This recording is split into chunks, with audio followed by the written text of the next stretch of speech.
This is Los Angeles. Our Lady, the Queen of the Angels, as the Spaniards named her. The fastest growing city in the nation. It's been called a bunch of suburbs in search of a city. And it's been called the glamour capital of the world. A mecca for tourists. A stopover for transients. A target for gangsters. A haven for those fleeing from winter. A home for the hard-working. It is a city holding the hopes and dreams of over 2 million people.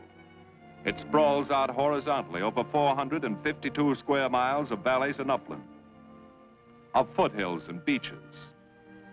Because of that vast area, and because of a population made up of people from every state in the Union, Los Angeles is the largest police beat in the country, and one of the toughest. We're going to take you into the City Hall where police headquarters are located. Here in communications are the ears and voice of the police. The lights on the complaint board flash 24 hours a day.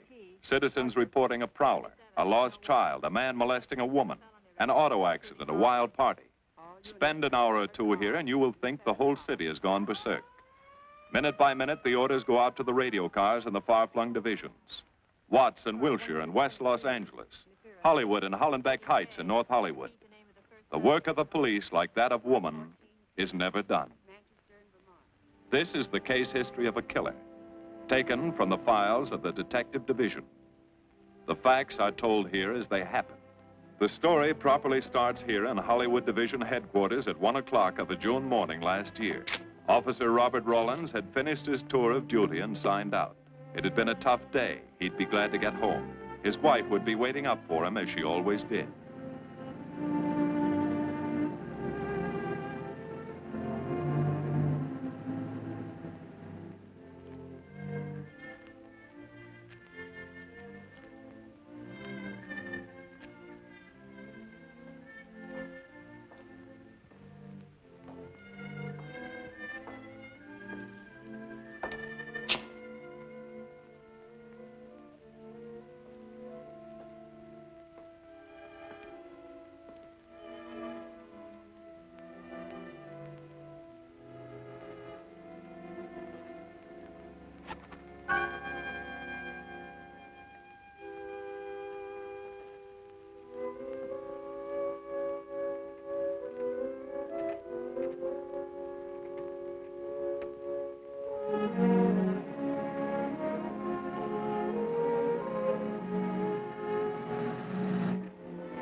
Hey, fella.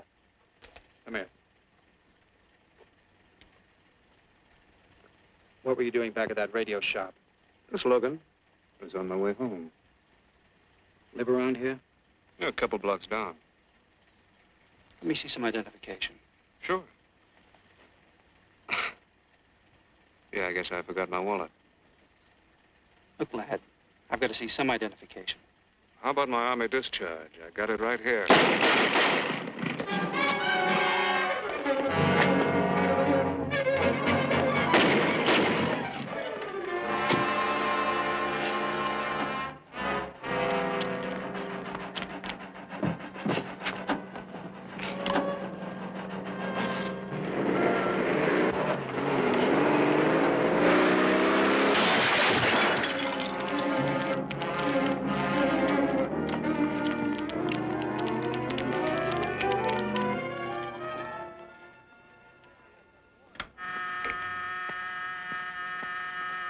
Police Department, Operator 27.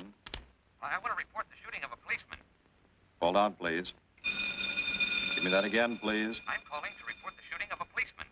What's the address? 5057 State Street, just west of Santa Monica. Just a minute. Receiving hospital. Operator 2. Operator 27, 5057 State Street, 5057 State Street. An officer has been shot. Send an ambulance. All units in the vicinity of State Street and Santa Monica Boulevard. Proceed at once to 5057 State Street, 5057 State Street. An officer shot. Code 3.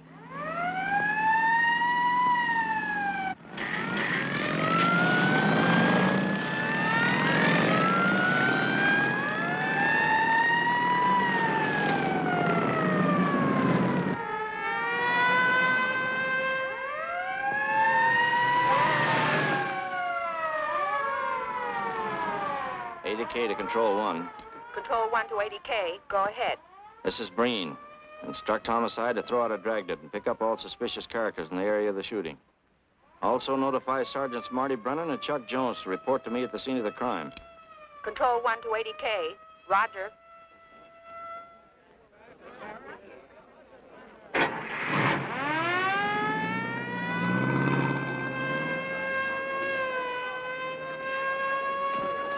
I see. Well, what have you got so far? Well, not much, Captain Breen. A couple of cartridge casings. Oh, Marty, Chuck. Hi, Cap. Eyewitnesses? Who was first on the scene, reported it? I was. I live here. I'm a light sleeper, but my hearing is good. And my Did cat... the officer say anything before he collapsed? Yeah, he gave All a description of the fella. On the shooting of the officer. Suspect is a white male American. Age 26 or 7. 5 feet 10 or 11. 155 to 165 pounds. Brown hair. Regular features. Pencil mustache. Repeat broadcast. All units. Is that about it? Yes, sir, exactly. And the officer kept saying, he looked like such a nice kid. He looked like such a nice kid. As if he couldn't believe what had happened to him. I see. Is that all? Yeah. Thank you very much. Yeah, well, anything else I can do, I'd be glad to help you. We may call you. Get his name and address, will you, Bob? This door been checked, Lee? Yeah, it's okay, Captain. Find anything? Nothing but some smudges so far. Found this in the glove compartment. I think it's nitroglycerin. Doesn't look quite right. Well, check it down at the lab. Right. Come on.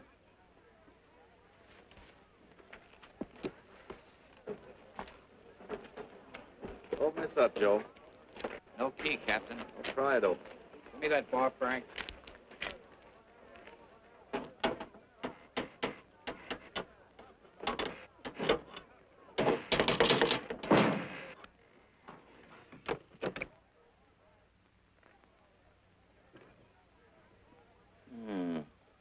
Regular arsenal. Yeah, get a load of that. What is it? I don't know. It looks like some kind of an electrical device. United States Navy. It's either stolen or war surplus. Send all this stuff down to the lab and check the serial number on that Navy equipment. Yes, sir. Captain Breen. We found these in the weeds over by the radio store. What do you got? A pair of cloth gloves, Captain. Well, he thought of everything, didn't he? All right, give him to one of the technicians. Yes, sir. Marty, you and Chuck come along with me. Let's go downtown and see what they picked up in the dragnet. Right.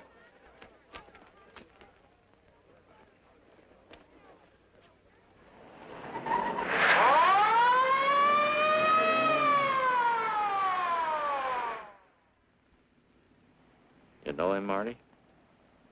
Yeah. I know his wife, too. Ever since high school. Captain, I wish you'd let Chuck and me handle this case. All right. I don't want any dead heroes. I just want the man who shot Rollins. The suspects began to arrive at headquarters in droves. The police tossed every motel and hotel and many private homes in a 4-square-mile area around the scene of the shooting. Every available radio car and patrolman and detective was out on the dragnet. The strings were being drawn tighter and tighter. Many a man returning from a date or a late party or a poker game surprisingly found himself in a squad car, its siren screaming as it brought him to the detective bureau.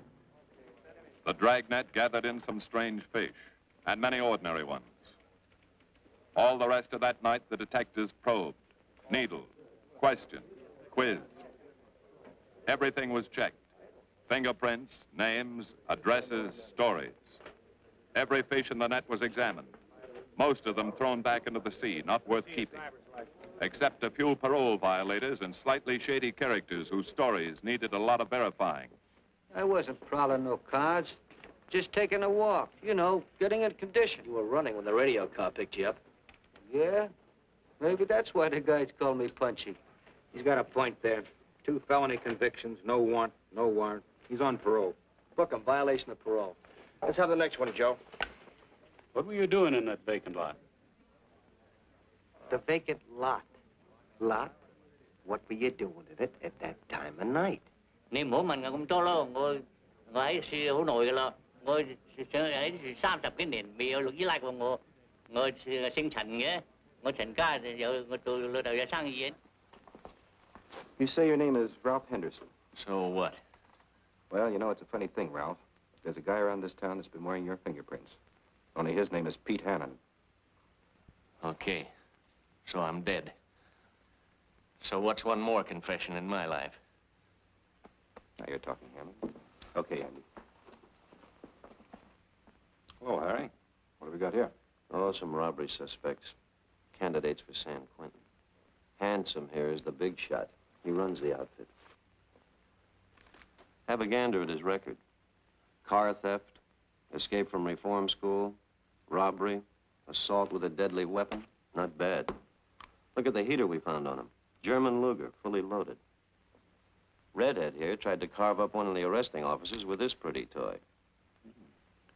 Nice boys.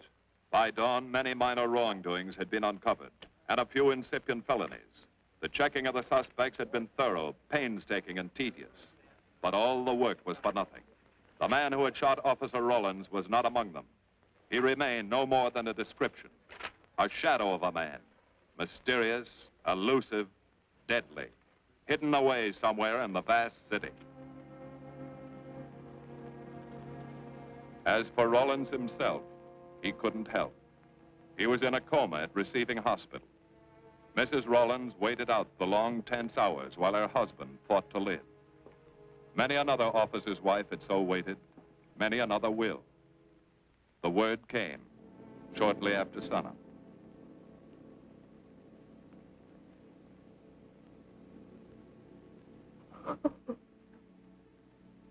Oh.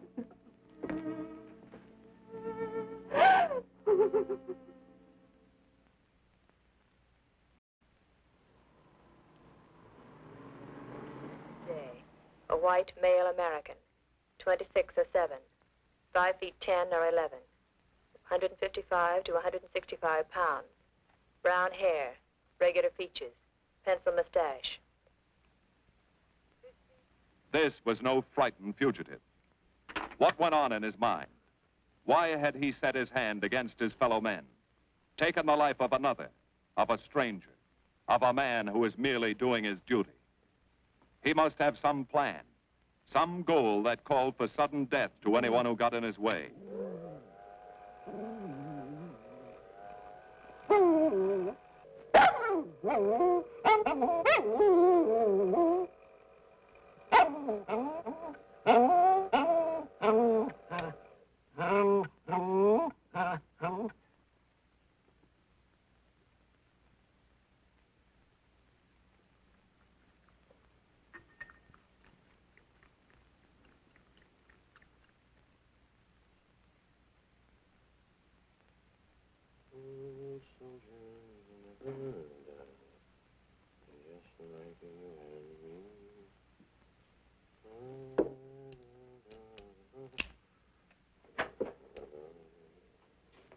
Good morning, boys. Morning, Lee. Hi, Professor. Well, I thought this was safe cracker soup. You gonna drink it, I hope? I'm really a nice guy. Stick around. I'll prove it. Come over here.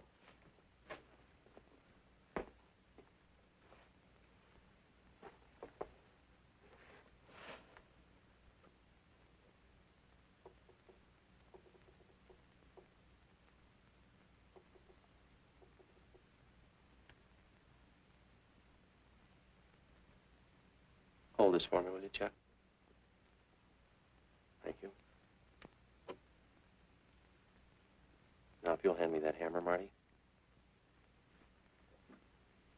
Thank you.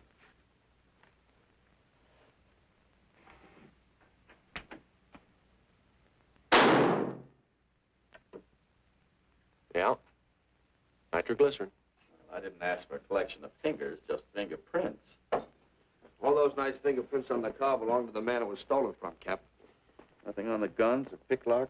Not even an interesting smudge. The gloves? Common type, worn by undertakers.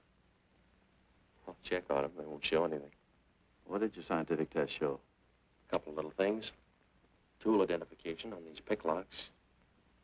I got one under the scope. You want to take a look? Yeah.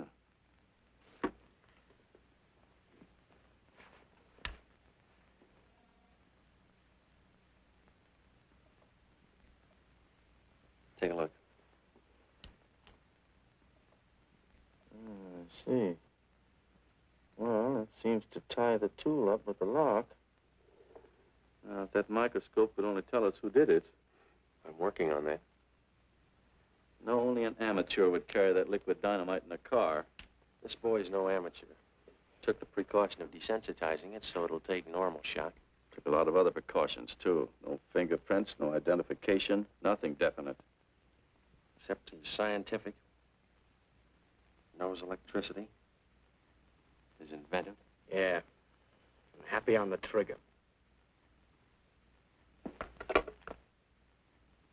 This is Captain Breen. Get me Captain Stevens a burglary, will you? I hate to disappoint you, Lee, but I think you've come up with something. Hello, Steve. How are you? Did your daughter's marriage come off all right? Good. Look, Steve, on those burglaries of electrical equipment lately, were there any where picklocks were used to gain entry? Good. Well, let me know if there's another report of one, will you? I've got an idea the Rawlins killer may be tied in with those. Fine. And give my regards to the newlyweds, too. So long, Steve. Well, what are you waiting for? You've got a job, haven't you? Get going. Yeah, let's go, Junior. Hold this for me, will you, Lee? Thanks. And so, with no fingerprints and only a vague description to go by, Sergeant Brennan turned to the modus operandi file. A criminal, like any human being, has his own habit patterns, unconscious traits that can lead to his downfall.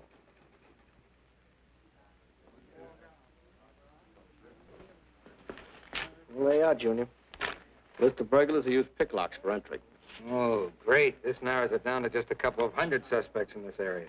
Give me a match, will you? That may not be so bad. This guy's improved on the system. Maybe he's left his trademark on some other job. Well, here we go, legging it all over town, asking a million questions. What you paid for, isn't it? Am I paid to associate with you, too, Junior? You could do worse. Not this year. Come on.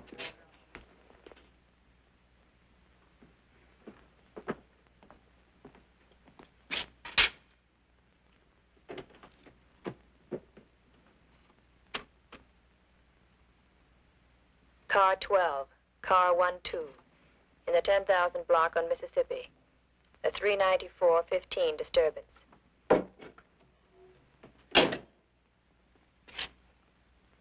Car 80K, code 1.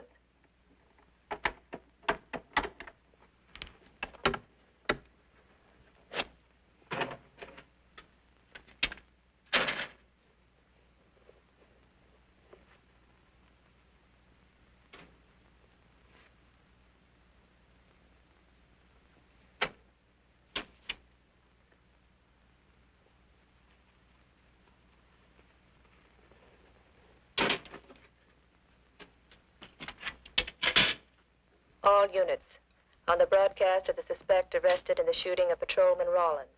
Cancel the cancellation. Suspect released from custody.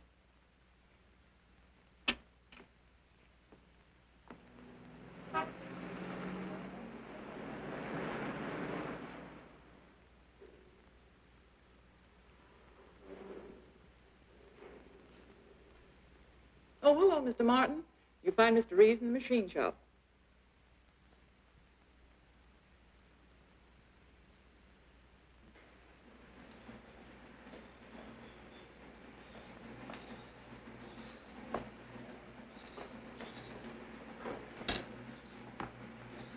Hello, Roy. Glad to see you. How are you, Mr. Reeves? Hi. I was hoping you'd drop in. I wanted to thank you for showing us how to handle that repair job. Helped a lot.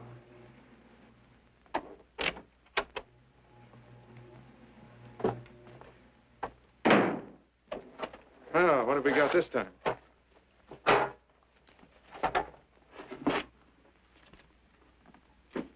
Silograph.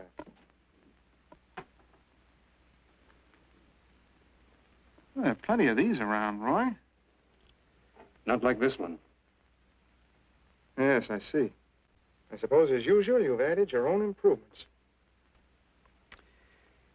You know, it seems wrong that a man of your talents should bother consigning equipment for rental.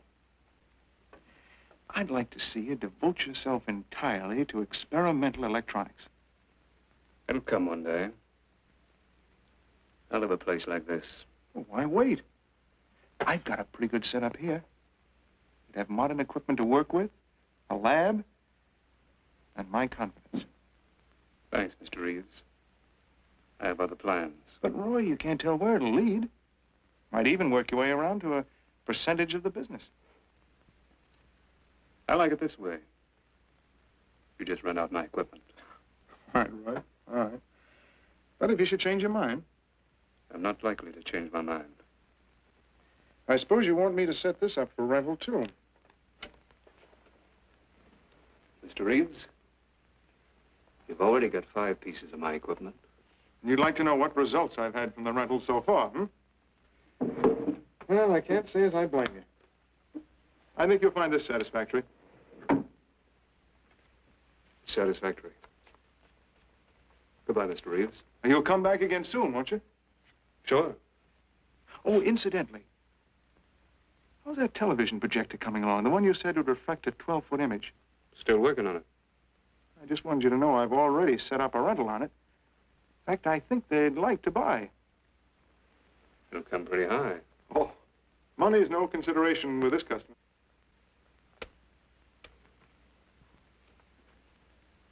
Tell him he can pick it up tomorrow. I thought you said it wasn't finished yet. It'll be finished.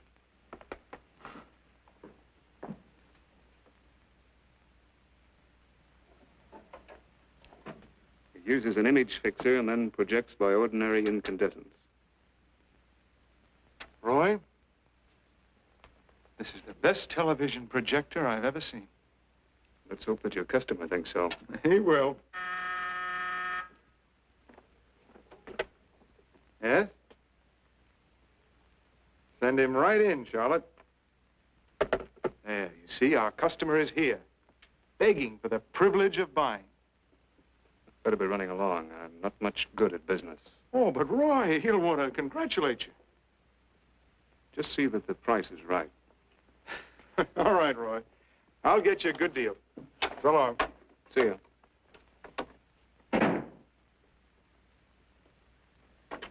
Well, Mr. Dunning, come in.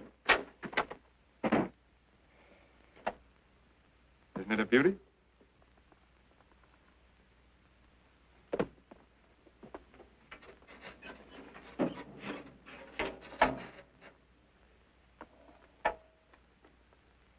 It's a beauty, all right. You like it? I certainly do like it. You see, it's mine. What do you mean? Let me have the police. I built it. Spent years on it. Oh, you must be crazy. Roy built this machine himself. Your friend's a crook, Paul. You've been taken in. Hello? Give me the burglary detail. Dear Jim, regarding your inquiry on a .38 caliber Smith & Wesson revolver, serial... Oh, come in, boys. Burglary detail just sent this report through. There's a man named Dunning reports tracing a stolen television projector to the Reeves Electronics Lab. Think it's a tie with the Rawlins case? Well, take a look at this fellow Reeves and see what gives. I'll notify burglary. We're following up on it. Right. Come on, Junior. What else did he place with you for rental? Oh, a number of things. All war surplus that he bought on his veterans rating. Oh, is this more of his equipment? Yes. Yes, he left it here on consignment. I'm sure that Roy can explain everything. Well, maybe he can, Mr. Reeves, if you'll tell us where he lives. But I don't know. Mr. Martin's on the phone, sir. I'd better talk to him. I think so, Mr. Reeves. I'll take it in the superintendent's office.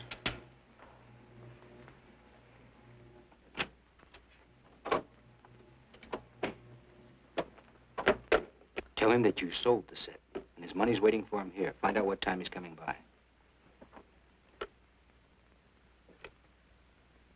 Put Mr. Martin on.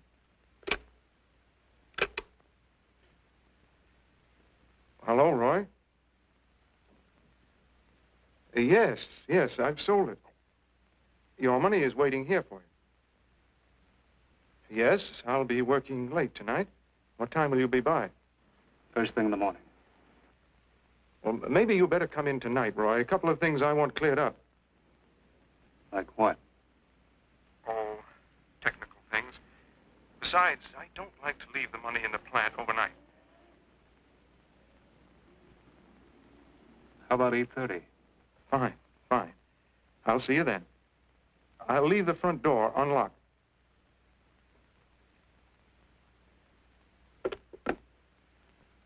You'll be here at 8:30.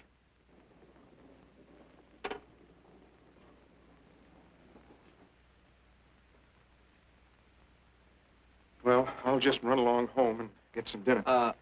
We'd like you to stay, too, Mr. Reeves. Why? For company. You want to cooperate, don't you, Mr. Reeves? Certainly. Good. Now, you just wait in your office. We'll be around. Very well. This way, gentlemen.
Reeves. Is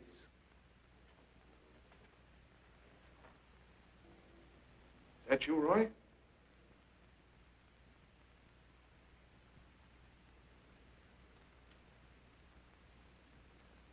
Go outside and block that alley door.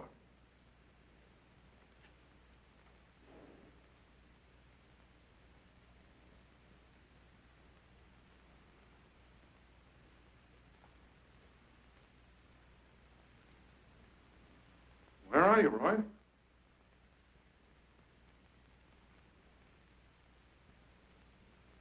Who's in here? No one. I'm alone.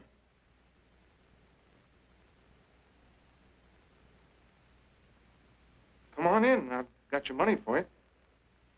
Bring it out here. All right. Just a minute.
No. None of them even looks like Roy Martin. He had such a fine face. Didn't keep him from carrying a gun. Or didn't you know that? No, I didn't. I've told you all I know, all he ever told me. What about his friends? Didn't he have a girl? No, I don't think so. He had no interest in anything but electronics. Where'd he pick up the subject? Books, magazines. Mostly from the Signal Corps. He was attached to a radar unit. Get a teletype off to the War Department. That might help. Yes? Ready on your call to receiving hospital, Captain Breen. Hello, this is Captain Breen. What is the latest report on Sergeant Jones?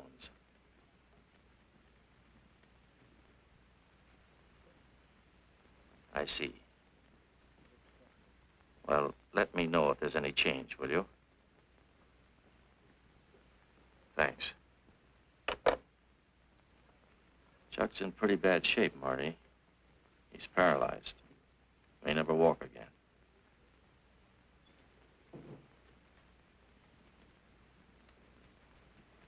Oh, I'm sorry. It's funny that Martin showed up at 7 when he told you he wouldn't be there till 8:30. I don't know why. Except he was always unpredictable. I'll tell you why. Because you warned him. That's why he came early. That's why he came in the back way. But you heard me tell him the front door would be open. And the key didn't let him in the back way? He must have had one made. Why don't you tell us the truth? Marty.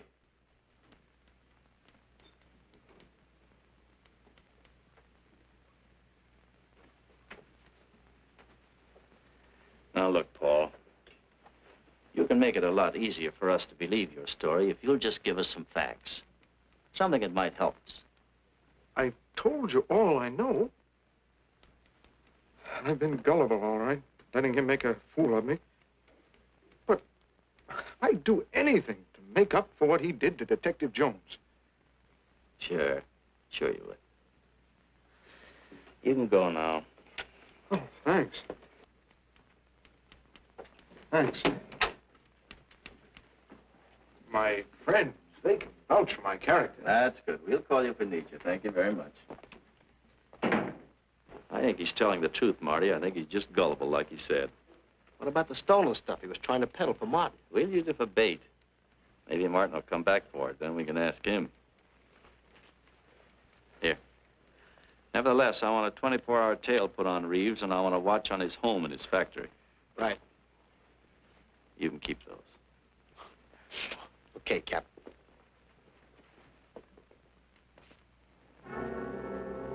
And now the killer changed his tactics, his modus operandi.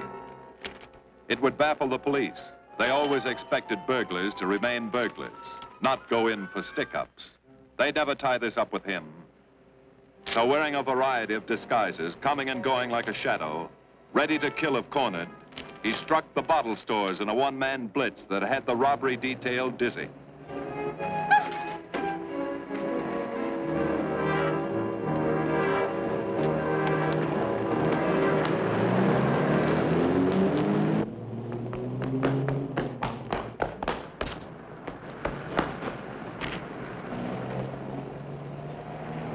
The killer, always resourceful, always thinking along lines that would baffle his hunters, had discovered an ideal avenue of escape. Under Los Angeles is a vast and intricate system of huge storm drains built to siphon off the flash floods of the rainy season. Many of the tunnels are large enough for 2 cars to drive abreast. Here were 700 miles of hidden highways, ideal for the use of someone who needed to hurry from place to place without being seen. Ideal as a hiding place for guns and supplies in case of emergency. What is it, Lee? Well, the reason I asked you to come over is I think I've hit on something. An identification? No, not quite, but a tie-up. Now, These are the shells from the gun that killed Rawlins. These were fired in the liquor store holdup in which the bandit got away. And these were fired at Chuck. Now, as you know, every ejector, even in guns of the same model and caliber, is different. Each one leaves its own markings on the cartridge casing. Now, look at these fine striations. This deep gouge. The same on all three.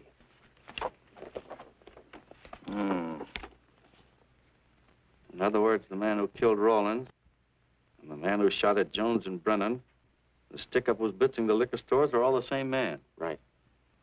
All we need to know is what that man looks like. Get me Chandler and robbery, will you? I've got an idea about that. Also, it'll give us a chance to see if Reeves is on the level with us. Steve, Breen, about those blitz holdups you're on. Round up all the victims and have them down here tonight, will you? Oh, it's just a little scheme. Thanks, Steve. That's good. Now I'll sketch another one of the same type, only this time thin it out a little, huh? All right. Hi, Lee. How's it coming? Be ready for tonight? We'll be ready. Think it'll work? It should. When'd you get the idea? From a kidnapping case in Chicago. But I thought these slides might be an improvement over the method they used. Could be. Captain thinks so. Good evening, ladies and gentlemen. May I have your attention for a moment, please? You've all been asked to sit in on a little experiment tonight. We're going to try to build a picture of a face. A face of a man who's cunning, resourceful, and deadly. He's a man who killed a police officer. Now, some of you he held up at the point of a gun. You may have seen his face, remembered something about it. And we want you to tell us exactly what you remembered. Whether it's his hair, eyes, nose, or mouth. And we're going to try to put those pieces together so that they add up into a picture of the face of the man we want. Now, you can see how we're depending on you. Lights? Now, first, we're going to concentrate on the type of hair our man had. And if the picture looks anything like his hair, I want you to speak right up. All right, the first slide, Lee.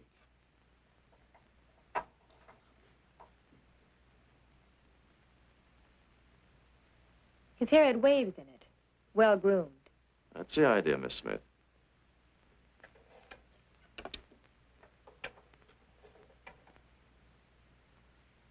Is that any closer? No, it was parted on the side.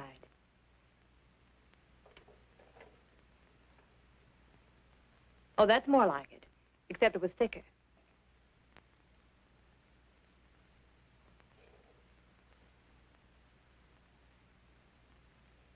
Oh, that's very close. Yes, that's the way his forehead looked. It was broad and high. All right, hold that slide. On the next series of slides, we'll take into account his eyes.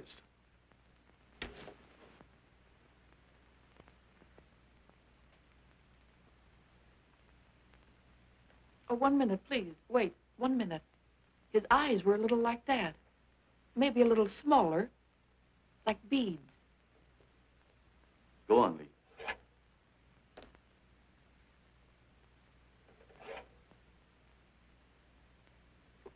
Now you've got it. Now, hold that slide, Lee. Anyone else? That looks like him, only a little madder. He had a patch over one eye when he come into my place of business. I remember noticing that the one showing was blue. Well, the guy that stuck me up had on horn-rimmed glasses. He was wearing a Band-Aid across his nose when he knocked me over. Uh-huh. All right, hold that, Lee. Well, so much for the eyes. Go ahead.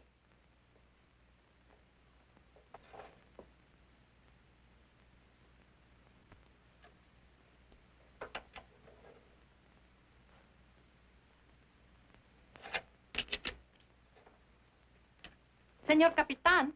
Yes, Miss Montalvo? Ay, ¿cómo se dice en inglés? A sus órdenes, señorita. Ah, qué bien. En este bandido, la nariz fue chata, como aquella, pero un poco más chata y más ancha. Like that, Captain, but more snub, wider. Try another one, Lee. Como aquella. Casi la misma. She says that's about it. Thank you very much, Miss Montalvo. Get Reeves. Any more comments? That's pretty close, all right. Pretty close. Perfect. All right, now we'll start on the mouth and chin. The next series, Lee. I think his lower lip stuck out more. The mouth was thin and mean, like it never laughed. Go ahead. Something like that, but thicker lips. There. That's it. That's him. All right, now hold that right there, Lee. Oh, come in, Mr. Reeves. Good evening, Captain. Did you ever see that face before? Why, it's Roy. Except for the hair being a little lighter and the eyebrows heavier, it's Roy. You're sure? I'm positive I'd know him anywhere. Lee, I want a retouched photograph. Now lighten the hair and give more body to the eyebrows. Right. Lights. That's all. Thank you very much. You've been a great help. It's positively amazing how you found out what he looks like. Well, we're looking for an amazing criminal, Mrs. Johnson. Thank you and good night. Good night, Captain. And so the face of the unknown killer, built up from fragments of evidence, was sent out all over the country. To chiefs of police, to sheriffs, to county constables and county jailers, to the wardens of prisons, to all postmasters and postal inspectors, to the agents of the Treasury Department, to the FBI.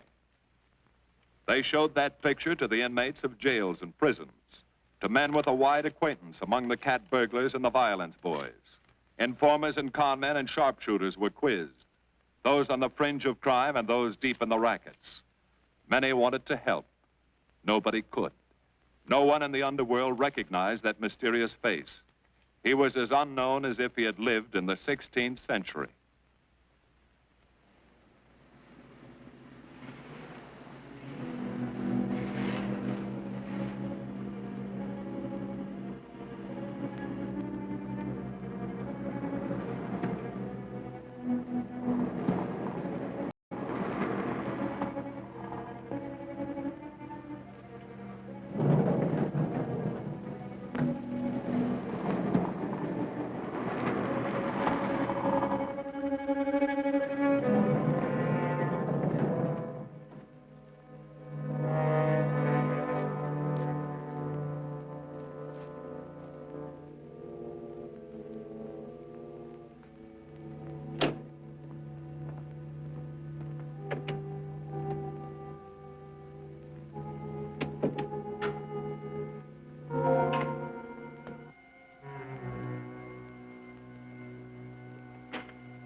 Reeves.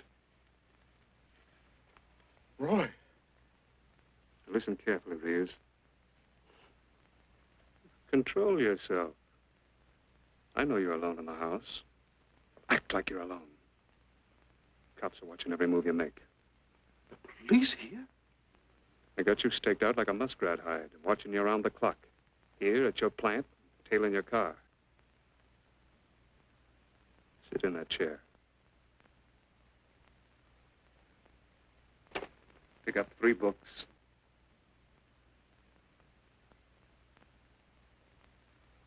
Don't look up and don't answer me. All right. But glance at the books.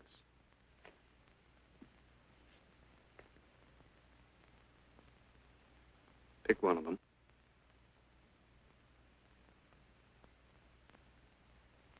Okay. Now, that's the book you want to read before you go to bed. Now, get up and turn off the lamp.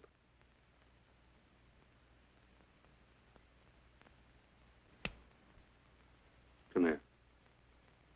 Come here.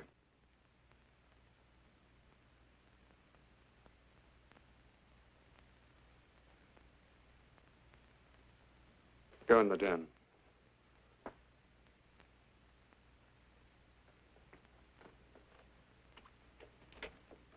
Pull those drapes tight.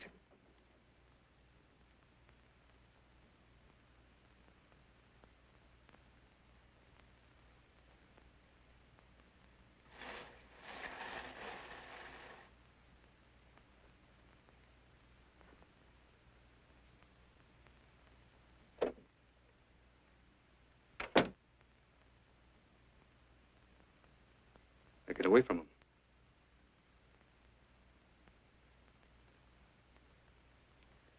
What do the cops know about me? Not very much, Roy. No fingerprints. They haven't even got a picture of you. They're trying to make one.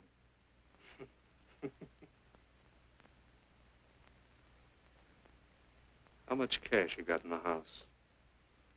None. I never keep any cash in the house. It isn't good business. I suppose you think it was good business letting me walk into that trap. No, Roy, no. Don't do anything you'll regret. Now, listen to me. It isn't too late. Give yourself up. Come to your senses before you kill someone else.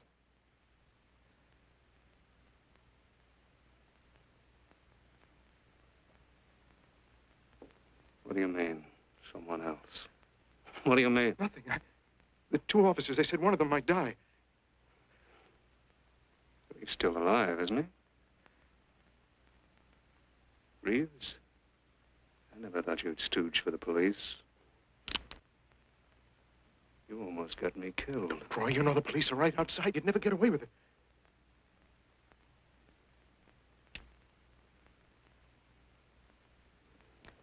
That's right. Now you're being sensible.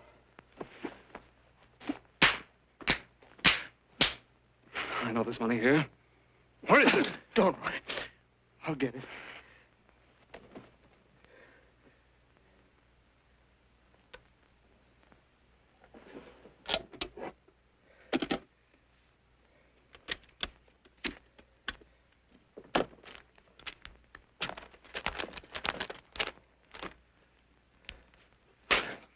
It's not enough. Stuff you've got in mind is worth thousands. I'll get more. Get it. Keep it handy. I'll be back next week, next month. But get it and have it ready. Just give me time.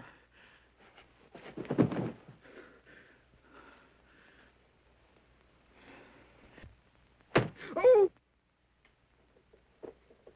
Look, I don't want policemen outside my house following me around. That's what made Roy suspicious. I'm leaving in the morning. I'm afraid I'll have to disappoint you, Paul. Unfortunately, you're our bait. I won't do it. I've done enough. Look, no one's done enough until we find this killer. I asked you to keep a sharp lookout on this house, Marty. I did. Two of the best undercover men in the department were assigned here. That didn't keep Martin from getting in. What's the matter? You tired?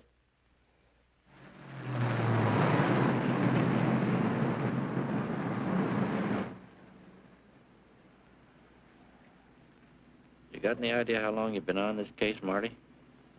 Months. Long enough to have come up with something by this time.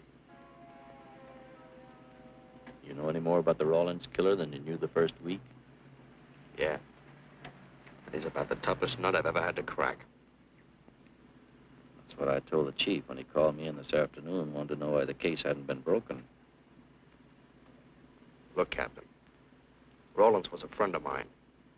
So's Chuck. I've got a bigger stake in this than the chief knows. I'm doing everything I can. Well, I'm afraid it's not enough, Marty. Maybe you're too close to it to see it clearly. Maybe it needs a fresh team, a new viewpoint. I think you better take a couple of weeks off, Marty. Starting tomorrow. Anything you say, Captain.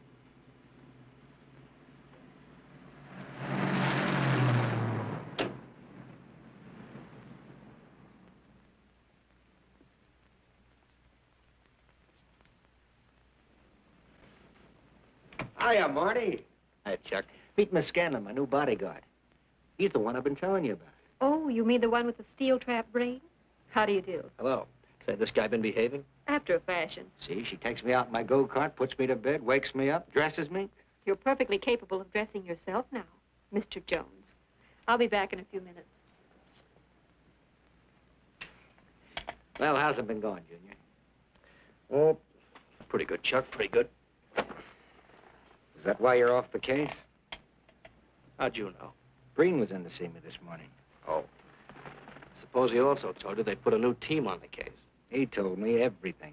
Yeah. Let's see what his new boys dig up. Well, maybe they'll examine the facts of the case a little more carefully. What facts? That our man's sharp? That he's intelligent and works alone? That he has no record, never leaves a fingerprint, and knows every move we make? Sure, plenty of facts, only they add up to nothing. Sure, forget it. You got yourself a 10-day vacation. Go on down to the beach, get a suntan. By the time you get back, the case will be broken. Isn't that what you want? You know better than that. All I know is what I hear. You sit there batting your gums about how the old man let you down. Maybe he's trying to wake you up. He's got a funny way of showing it. There you go, flying off the handle. Always taking things for granted. I wish I could get up and boot some sense into you. He knew what this case meant to me. He still does. That's why he's trying to get you mad enough to do something about it. You don't really figure that's his idea, do you? I know it is. Ah, it's a tough case, Chuck. Not an angle, nothing to go on. You'd know what I meant if you were out working with me. I have been working with you. That's all I've had to do lately, just sit around studying what little facts we have, trying to figure out who he might be.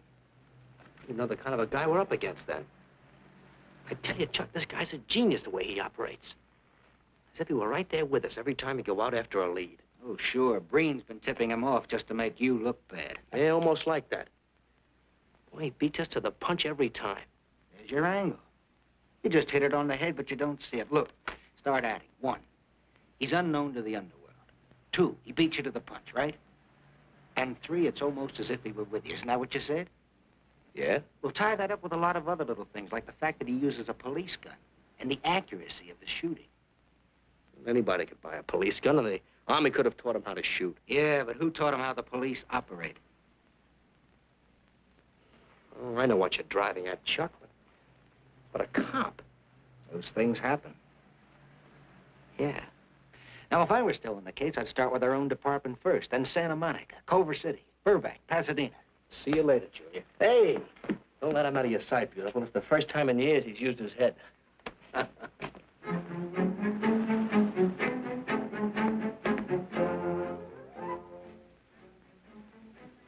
But you get a print of every mug we take. We always send L.A. a copy, Sergeant. It's personnel photos I want. You mean of our boys?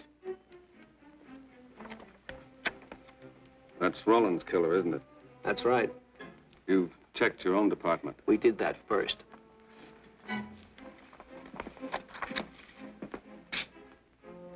And so the tedious quest went on.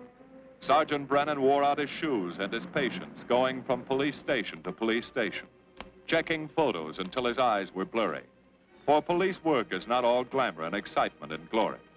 There are days and days of routine, of tedious probing, of tireless searching, fruitless days, days when nothing goes right, when it seems as if no one could ever think his way through the maze of baffling trails a criminal leaves.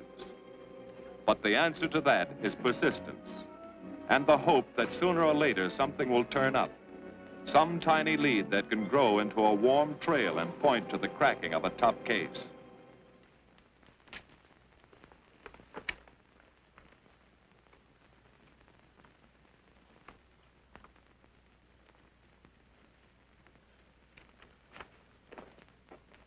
Well, that does it, boys.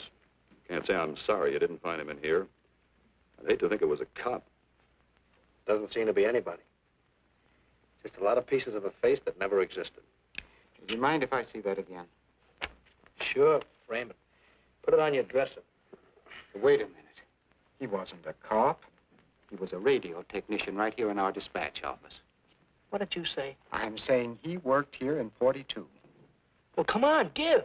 I remember the kid well. He was sort of strange, never bothered with anyone in the department, just kept to himself. But he was in line for promotion when he was drafted. Where was he living at the time? I don't remember. Try the dead files. He never asked for his job back after the war. I remember writing to him about it, though. He was an excellent worker. Oh, yeah, here we are. Yeah, this is it. Took a while before he answered, but like he says in the letter, he wasn't interested.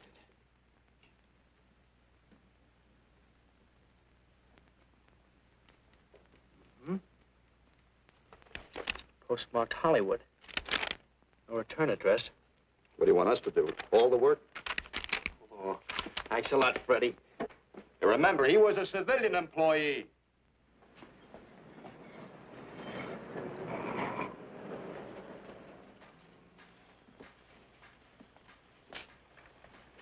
Well, how about it? Anybody recognize him? Not on my route. I never saw him before. Yeah, okay, fellas. Thanks very much. I thought for a minute... No. He had that face. I wonder. Yeah? Well, this may not mean anything, but he looks like a guy that's on my route. He never gets any mail, but I see him around there all the time. He lives in one of the courts. Where? Come on, I'll show you. It's not that easy. What time does your route take you past those courts? About 9 o'clock. Why? Just thinking.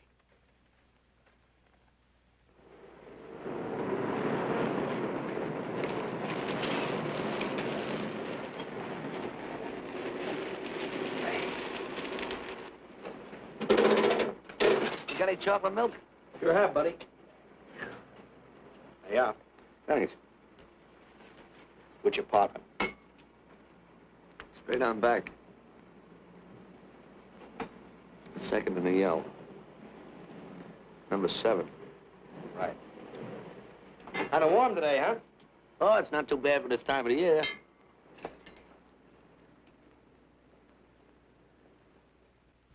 Good morning. Morning. You're new in the route, aren't you? We had a substitute. What happened to the other fellow? Sick. Oh, what's the matter with him?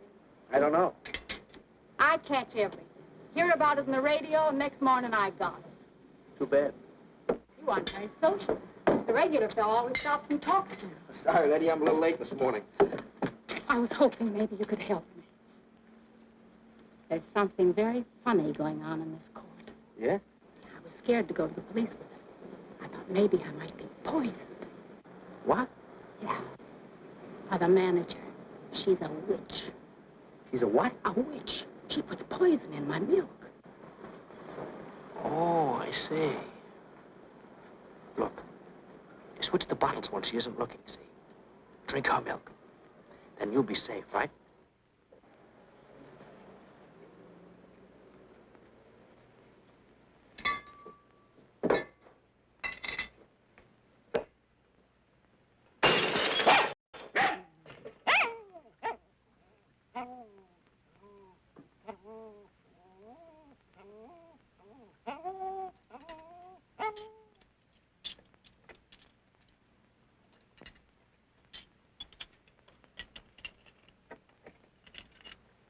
Why, I had a little accident. Got a mop, I'll clean it up. Leave it be. I'll clean it up myself. Okay, mister.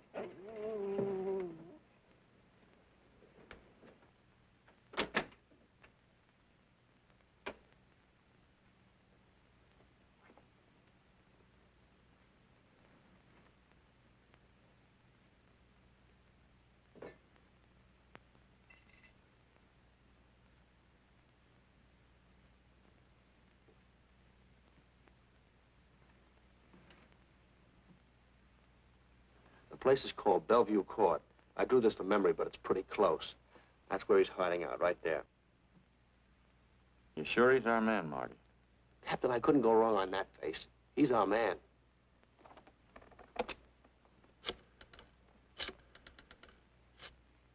Now, there are 5 cottages in this area, and 2, numbers 6 and 7, in the L at the end of the row. Our man lives in number 7. This building department plan will show you the whole layout. It's bounded on 3 sides by Fuller, Santa Monica, and Poinsettia. Now, the court is partly surrounded by a high wall.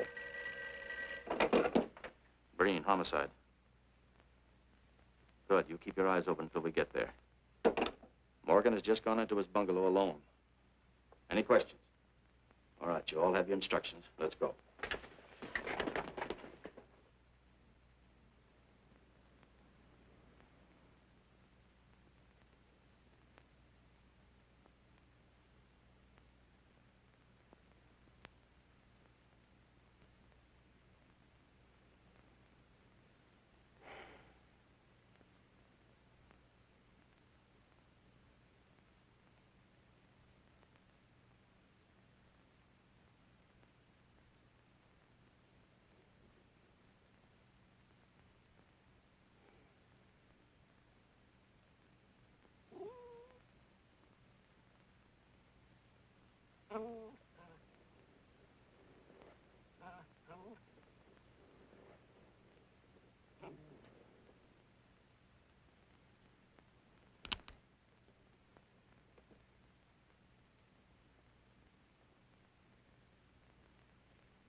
We're out on time. Wait 5 minutes. Go around and block the side entrance. Keep your lights off.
He's loose. I want a radio car in a hurry.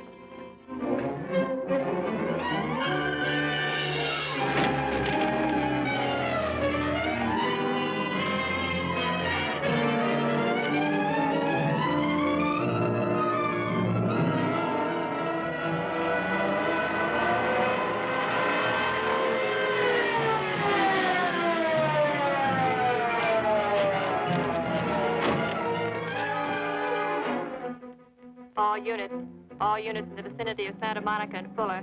The murder suspect in the Rollins killing is at large.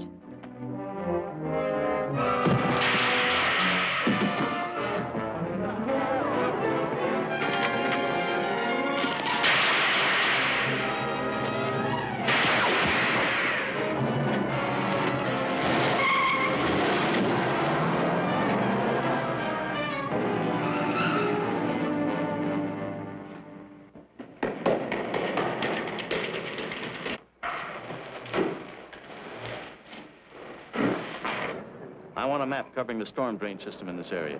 Get it and meet me at Venice and Garfield. Jones, Miller, you stay here in case he comes up for air. I want a man at every other drain entrance along this line. He's got to come up somewhere. Come on, Marty. You're driving.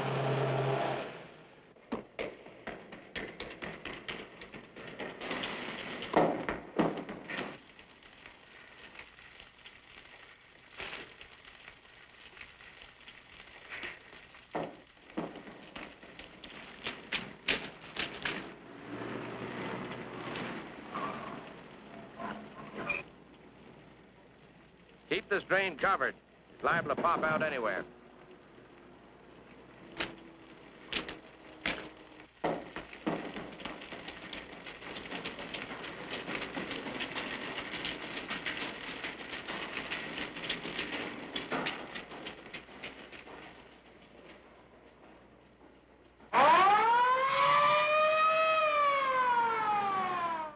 Why Venice and Garfield, Captain? It's the main intersection of the system. We can head him off that way. ADK to Control 1. Clear frequency 7. This is an emergency. Control 1 to all cars on frequency 7. Stand by. Control 1 to 80K. Go ahead. Notify homicide. Send the following to Venice and Garfield. 4 squads, battle lanterns, gas mask, tear gas. Urgent. This is a code 3. Control 1 to 80K. Roger.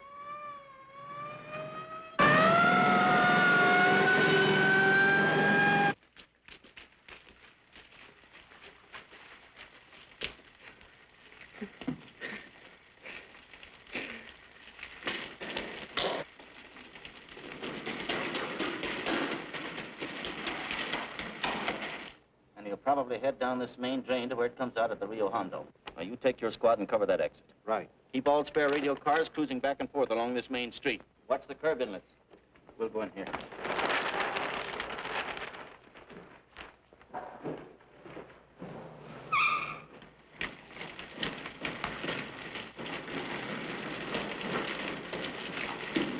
Any sign of him? No. And we've searched every foot between here and the Rio Hondo outlet. Then he must be up ahead. Let's go.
Gas gun.